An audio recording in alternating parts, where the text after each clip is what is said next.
The tension didn't wait for the cameras to roll. It crept in like a cold draft beneath a studio door.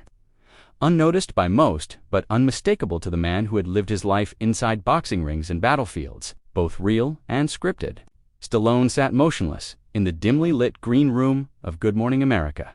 Not brooding, not tense, just still, like a statue built from stories. At 77, he looked like a monument to resilience, dressed in his trademark black leather jacket, his knuckles resting quietly on his thighs. Around him, assistants moved with the quiet choreography of production. Wires checked, earpieces adjusted, makeup dabbed, smiles flashed too easily. But Stallone wasn't smiling. He hadn't been since his publicist leaned in 15 minutes. Earlier and whispered, "George wants to open with politics." The warning shot had been fired, but Sly hadn't flinched. Now, the countdown echoed from the control booth. 10 seconds. He stood, calm, grounded, a lion on a leash. The opening jingle of Good Morning America played like any other day, bright, bouncy, deceptively harmless. The studio lights burned overhead. Cameras panned to a polished George Stephanopoulos, sitting comfortably in the host chair. He wore the confident grin of a man who knew the script but planned to improvise. And now, we're joined by someone who needs no introduction: Hollywood legend, action icon, and all-around American, original Sylvester Stallone. Applause, polite, predictable, expected. Stallone stepped into frame, and in that moment, before a single word was spoken, something was off. You could feel it. A hesitation in the crowd's cheer. A slight shift in George's posture. A beat too long between the intro and the first question. Like everyone sensed this wasn't going to go the way they'd rehearsed. Stallone shook George's hand, firm but brief, sat down, adjusted his mic, nodded once. "Good to be here, George," he said, his voice unmistakable gravel with grace. And just like that, the show began. Before we dive deeper, take a second to hit that like button, subscribe, and drop your thoughts in the comments below, because what happens next isn't just an interview, it's a confrontation you won't believe actually aired. And trust me, by the end of this, you'll have something to say. George leaned in.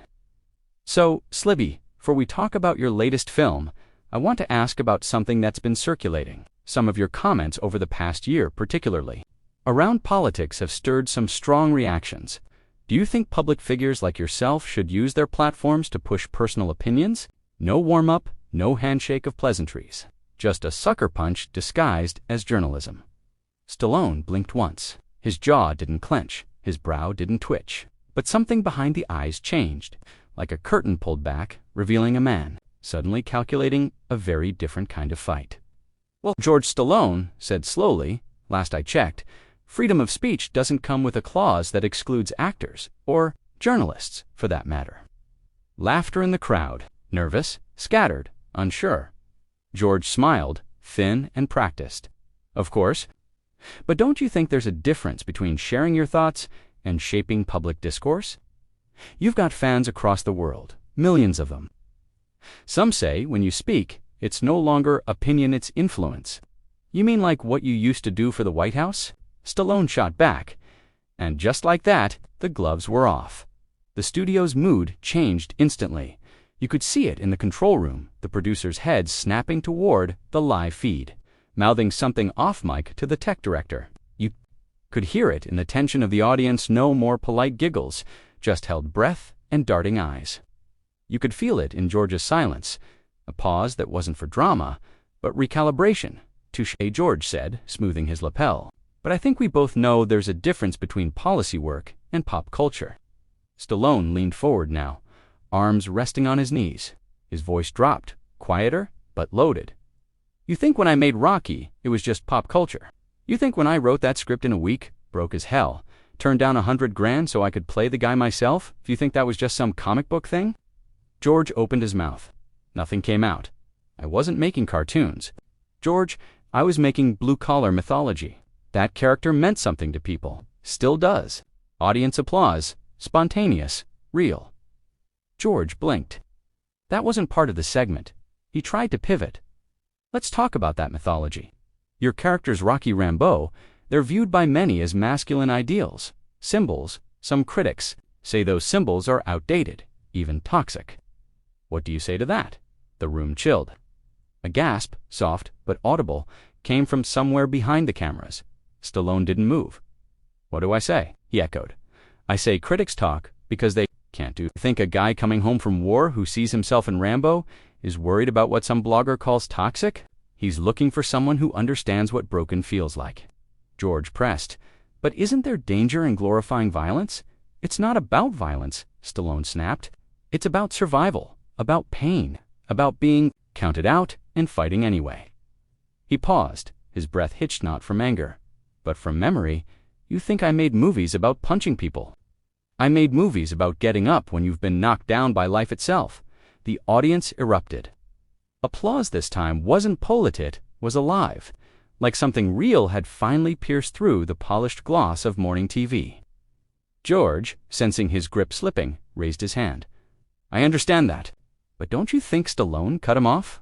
Quietly, coldly? No, George, I don't think you do understand. In the control room, the director signaled to cut for commercial. The producer waved it off. Let it play. Back on set, George looked rattled for the first time. Are you saying journalists shouldn't ask hard questions? I'm saying you don't invite a guy to promote his movie and then ambush him about politics unless you're trying to make a name for yourself. Ouch! A woman in the front row covered her mouth. Someone near the back whispered, Jesus, George. Flushed. I don't need to make a name for myself, Sly. I've been doing this a long time. So have I. And I know the difference between a question and an attack. The words hit like a right hook. George straightened, trying to regain posture. Well then, let's get back to the movie. But the spell was already broken. You sure? Stallone asked, voice low. Or are you going to, quote, Spider-Man at me again? Laughter now, even from the crew.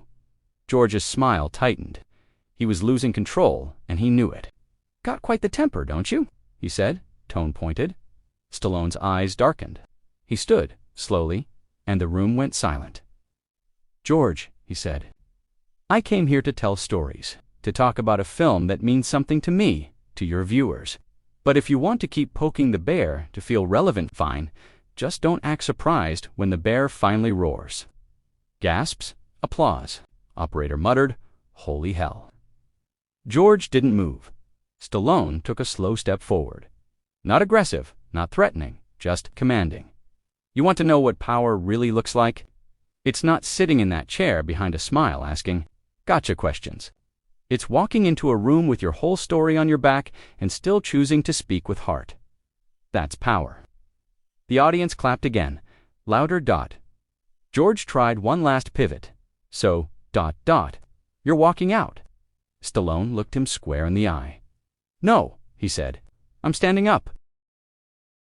The silence wasn't silent at all. It pulsed behind the cameras. Producers exchanged nervous glances. Stage assistants froze mid-step. The studio audience, once buzzing with anticipation now, sat in stunned, breathless stillness, like they'd just witnessed a car veer off a cliff in slow motion. George Stephanopoulos swallowed hard. His polished demeanor was slipping, but he refused to let go entirely. That's the thing about network anchors. They're trained to smile through chaos, to steer the narrative even when the wheels fall off. But what he hadn't trained for was Sylvester Stallone. Going completely off script, Sly leaned forward, not rushed, not rattled, just ... deliberate. You think I came here to sell something, huh? He said, voice like a gravel truck in low gear. You think I need this stage? These lights? I did your game, George. For decades, smiled, nodded, talked about movies like they were the only thing I gave a damn about. But this, he motioned to the setup. George, the cards, the strategically placed logo mugs. This ain't a conversation. This is a setup. George straightened in his chair, eyes narrowing. Sylvester, with all due respect, no one's trying to set you up. We just want to have a candid, no, Sly cut in, holding up a finger. Don't throw candid at me. That's TV. Code for gotcha. The studio lights glared like interrogation lamps now. Yeah, Stallone said, eyes hard as bullets. Voluntarily walked into the lion's den, because I thought we were going to talk about legacy, not allegations. The word echoed, allegations. The air shifted again. Audience members leaned forward, Behind the camera, someone whispered to cut to commercial. But the director shook his head, eyes wide. This was gold. George clicked his pen, a nervous tick. I think our viewers deserve to know the full story. There have been stories circulating, rumors about sets in the 80s, about the way you handled things behind the scenes. Women have spoken out. And I've addressed every one of those, Stallone said coldly. Decades ago, investigated, dropped. You're not asking because you want clarity, George. You're asking because you want conflict. Because conflict. Trends. George's voice sharpened. Is it conflict or accountability? That was the line that kind producers drool over. That perfect blend of morality and tension. The kind of line that gets clipped, quoted, turned into headlines by noon. Stallone paused. You could almost hear the weight of decades grinding behind his eyes. You weren't there, he said quietly. You didn't live it. You didn't bleed for it. You didn't crawl up through concrete to get a shot at something better. You sit in a studio built on stories people like me broke their backs to make. And now you play judge. I'm not judging you, George countered. I'm asking the questions people are afraid to. Sly's eyes flicked up, then let me ask you something, George? That stopped the anchor cold. What did you sacrifice to get this seat? Stallone asked. What part of yourself did you kill to wear that tie and talk like a saint on camera? The tension shifted again. Sharper now, deeper. George opened his mouth, but nothing came out, because behind Sly's voice was something more dangerous than anger. Truth, raw, ugly, UNTLEV. And it was getting under George's skin. See, Stallone said, leaning in like a street preacher with nothing left to lose. I made my mistakes out loud. I didn't hide behind scripts. I didn't play perfect for a paycheck. I owned my sins. What about you? No one cared. George cleared his throat, trying to reset. I think we should take a moment. Maybe Sly chuckled. It wasn't joyful. Yeah, that's the move, right? Pause. Cut to commercial. Save the brand. He stood slowly, deliberately, a man who'd been through real wars, internal and external, and knew when to stop playing soldier and start fighting for real. Let me tell you something, George, he said, now towering over the seated anchor. You invited the wrong guy to play puppet. Security shifted off camera, unsure. George instinctively sat back, unsure if this was theater or something else. And all you people watching, Sly added, turning to the camera now, his voice turning from gravel to thunder. You want to know the truth? Half the stories you believe are made in rooms like this. Rooms where truth gets bent for views. Where men like him pretend to be your conscience. He jabbed a thumb back at George, but they're just actors too. They just don't admit it. He leaned into the lens, face scarred, eyes volcanic. If you're tired of being lied, too, if you're sick of polished cowards pushing fear in suits, share this, talk about this, because I ain't coming back. This is the last time I play this game. Fade to black, just footsteps echoing across a set that suddenly felt like a courtroom. Without a judge, George sat alone, blinking, exposed, and for the first time in a long time, the camera didn't cut away, it just lingered, holding on the silence, letting the aftershock settle in, because something bigger than TV had just happened, and everyone knew it. George tried to recover, flipping to the next card in his lap like it would save him. But Stallone wasn't letting him off the hook. You got another card, Georgie, another gotcha moment. Stallone's voice, low and deliberate, cut across the stage. Let me guess, something about Brigitte Nielsen next. Or you want to talk about how many painkillers I had to chew through in the 90s just to get through the day? George adjusted his cufflink, his voice measured. Sylvester, I'm just doing what viewers expect, asking the real questions. This isn't about ambush, it's about honesty. No, Stallone snapped. This is about humiliation. Yours, not mine. There it was, the line that cracked the entire illusion wide open. The audience once hushed, and polite shifted again. Phones rose higher, like periscopes. Producers at the back started signaling. Floor managers murmured into headsets. Even the stage manager, Carla, 23-year veteran, mouthed the words. We're losing control. Stallone wasn't finished. You want honesty, he said, rising slowly from his chair.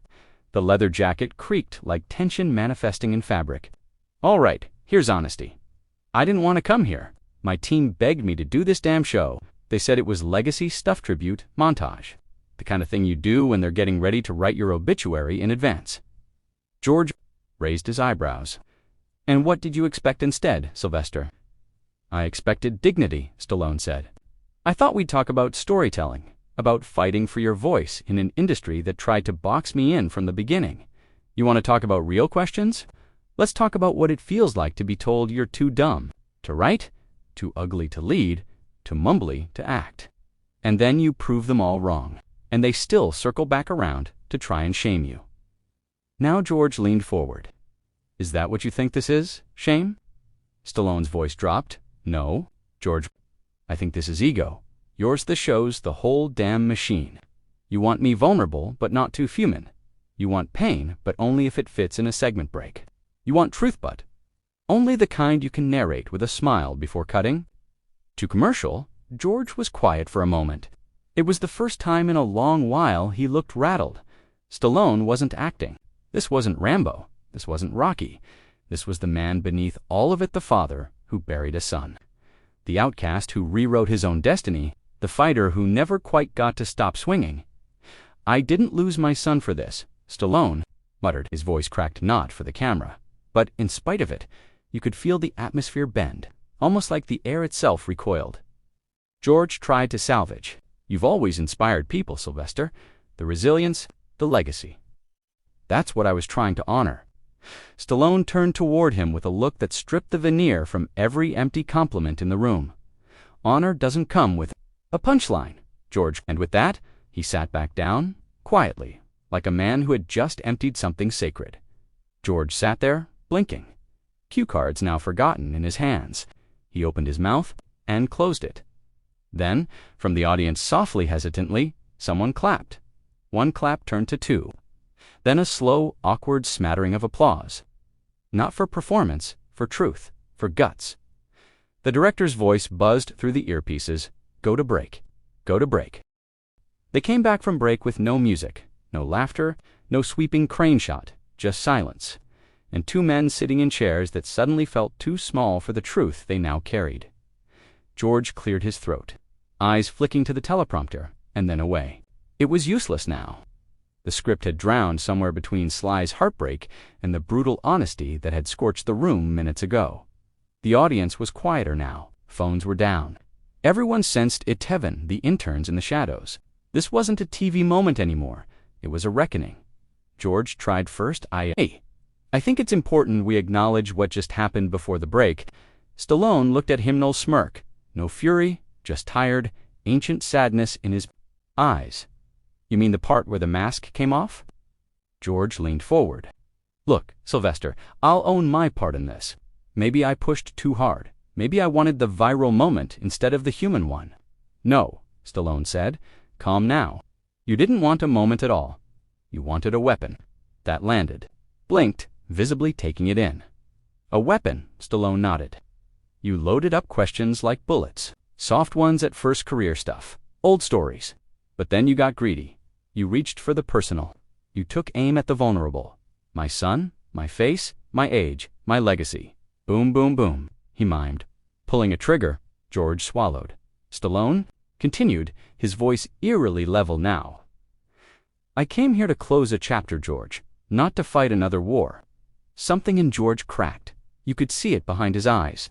The polished journalist facade, the seasoned news anchor armor, it didn't hold up under what he had just witnessed. I didn't know about your son, George admitted quietly. Not like that. I didn't know it was still ... that raw. Stallone turned his head slowly. You think grief has an expiration date? You think just because the cameras moved on? I did. Pause. Stallone exhaled, the weight of decades pressing down on his spine. You know, the first time I held him, he had these tiny fists, like he was ready to box the whole world. And I swore to God I'd protect him from everything. But the one thing I couldn't fight was what was inside him. George let the silence hang. It didn't feel like his place to interrupt anymore. Stallone went on. People talk about legacy like it's just box office numbers, awards, franchise deals. But my real legacy? It was that boy. And now he's gone. And every time I see a reporter smile while asking about how I stay relevant, I think you have no idea what you're even measuring." His voice trembled again. Not from weakness, but from the kind of strength that comes after years of carrying something alone. "And maybe," Stallone added, "just maybe, it's time people stop asking if I'm still a fighter and start asking what I've had to fight." The audience didn't make a sound because they were witnessing something holy. George looked at his own hands.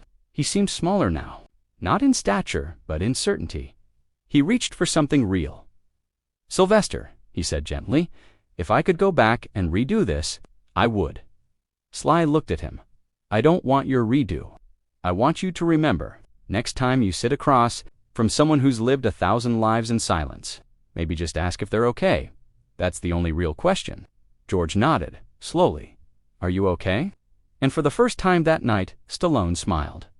"No," he said, "but I'm still standing." The applause didn't come right away, but when it did, it wasn't out of obligation. It wasn't polite.